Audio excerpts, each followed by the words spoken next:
As badly as Donald Trump has handled the deaths of 4 Green Berets in Niger almost 2 weeks ago, it can still get worse for him, and probably will.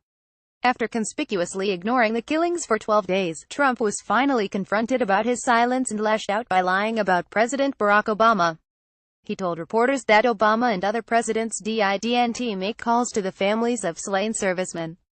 When confronted about his lie, Trump barely walked it back by acknowledging that he was only told that information and didn't know for sure.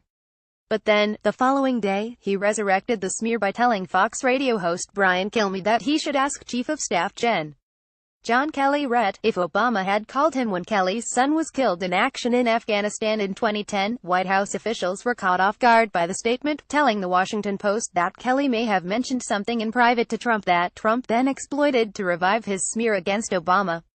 Since then, it has been reported that President Obama hosted Kelly at a White House breakfast honoring Gold Star families shortly after his son's death. None of which is the point. Trump had said that Obama and other presidents didn't call anyone, not that he didn't call everyone.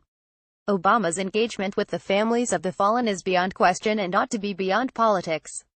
Alas, Trump's gaffe with Kilmeade was just the beginning. Shortly thereafter, a White House official told reporters on Background that Obama had not called Kelly just and President Obama did not call John Kelly when his son was killed in Afghanistan in 2010, White House official tells NBC News. NBC Politics at NBC Politics October 17, 2017. This move, aside from being gross on its face, forced reporters to report the smear without having the opportunity to ask Kelly, or anyone else, whether President Obama had written a letter or engaged in some other way. It also likely extends the parties injured by this smear to include General Kelly, who has long resisted any public exploitation of his son's death. It is very unlikely that Kelly would participate and even more unlikely that he would do so in such a cowardly fashion. Soon after that, it was revealed that Sarah Huckabee Sanders was the source of that statement. This presents a unique problem for Trump's White House. You see, a background statement isn't the same as a leak, it carries the same weight as a statement from the podium but without a name attached to it. This statement was authorized by someone, and the list of possibilities is small.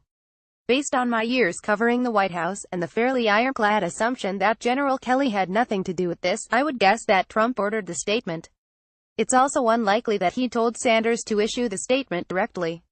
Sanders reports to White House Communications Director Huckabee, whose prior experience was as a longtime flack for the Trump Organization, not as a political pro. The question then becomes whether Sanders was lied to and was told that General Kelly authorized the statement. That's a question Sanders can't very well answer in either direction, and that dilemma will dog her when she faces reporters at Wednesday's press briefing. Even if Sanders wanted to convince reporters that she had gone rogue, which nobody would believe, she would also have to come up with a satisfactory explanation as to how she learned the information in the first place and rely on Kelly to go along with it. As WAPO's Ashley Parker notes, General Kelly has also been conspicuously under wraps since this flap began. But unless reporters decide to ignore this monumentally inhuman screw-up, the Trump administration will have to come up with a defense for the indefensible. At least it's head practice. Please note this is a commentary piece. The views and opinions expressed within it are those of the author only and do not necessarily reflect the editorial opinion of IJR.